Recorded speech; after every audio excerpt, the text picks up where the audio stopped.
हम करें बात दलीलों से तो रद्द होती है, उनके होठों की खामोशी भी सनद होती है।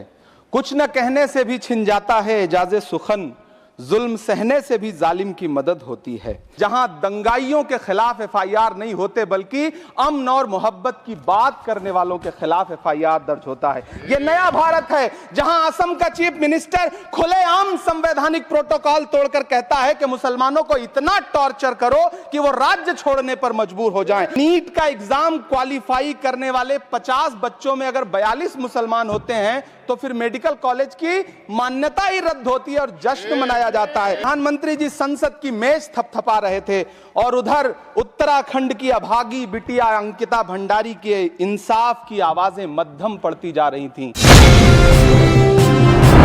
धन्यवाद सभापति महोदय। हम करें बात दलीलों से तो रद्द होती है, उनके होठों की खामोशी भी सनद होती है। कुछ न कहने से भी छिन जाता है एजाज़े सुखन, जुल्म सहने से भी जालिम की मदद होती है। सभापति महोदय, मैं राष्ट्रपति के अभिभाषण पे अपने बात रखने के लिए खड़ा हुआ हूं। उस दिन देश की संसद के गलियारों में सरकार की तारीफ करती हुई महामहिम की आवाज गूंज रही थी, तो उधर मेरे कानों में हसदेव के जंगलों में आदिवासियों को जिंदगी देने वाले पेड़ों पर चलती हुई कुल्हाड़ी की आवाज गूंज रही थी।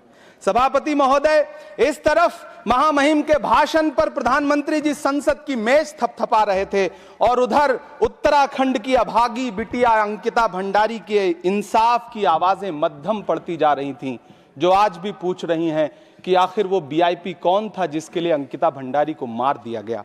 सभापति महोदय, इधर महामहिम सामाजिक न्याय की बात कर रही थीं और उधर उत्तराखंड के कोटद्वार में नफरती लोगों के खिलाफ एक बुजुर्ग को बचाने के लिए खड़ा हुआ दीपक, जो मोहब्बतों की रोशनी लेके खड़ा हुआ था, उसके खिलाफ कोटद्वार की पुलिस गंभीर धाराओं में एफआईआर दर्ज कर रही थी और वो भी उस दिन हो रहा था जब उत्तराखंड के मुख्यमंत्री कोटद्वार में मौजूद थे। ये नया भारत है जहां दंगाइयों के खिलाफ एफआईआर नहीं होते बल्कि अमन और मोहब्बत की बात करने वालों के खिलाफ एफआईआर दर्ज होता है। यह नया भारत है जहां असम का चीफ मिनिस्टर खुलेआम संवैधानिक प्रोटोकॉल तोड़कर कहता है कि मुसलमानों को इतना टॉर्चर करो कि वो राज्य छोड़ने पर मजबूर हो जाएं। वो कहता है कि अगर कोई मियां रिक्शा वाला 5 रुपए मांगो तो उसे 4 रुपए दो ताकि वो परेशान हो सके। ये नया भारत है जहां बरेली में खाली घर में नमाज पढ़ने पर पुलिस मुकदमा दर्ज करती है। ये नया भारत है जहां क्रिसमस की तैयारी करते हुए ईसाइयों पर सरकार मुकदमा दर्ज करती है। ये नया भारत है जहां जम्मू कश्मीर में नीट का एग्जाम क्वालिफाई करने वाले 50 बच्चों में अगर 42 मुसलमान होते हैं तो फिर मेडिकल कॉलेज की मान्यता ही रद्द होती है और जश्न मनाया जाता है। महामहिम राष्ट्रपति का भाषण में सुन रहा था। सर, यह नया भारत है जहां मध्य प्रदेश के बैतूल में बच्चों के स्कूल बनवा रहे मोहम्मद नईम का घर स्कूल इसलिए तुड़वा दिया जाता है क्योंकि वो स्कूल बनवा रहे थे। ये नया भारत है जहां कोर्ट का स्टे होने के बावजूद बनारस की दाल मंडी में सैकड़ों दुकानें तोड़ी जा रही हैं क्योंकि रास्ता चौड़ा करना है।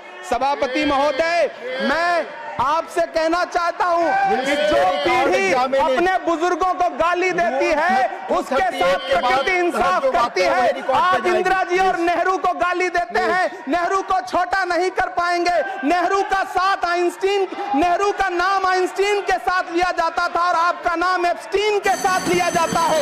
आपको ये बात समझनी पड़ेगी। सभापति महोदय, मुझे 1 मिनट बोलने दे, मुझे कंक्लूड करने दो। डॉक्टर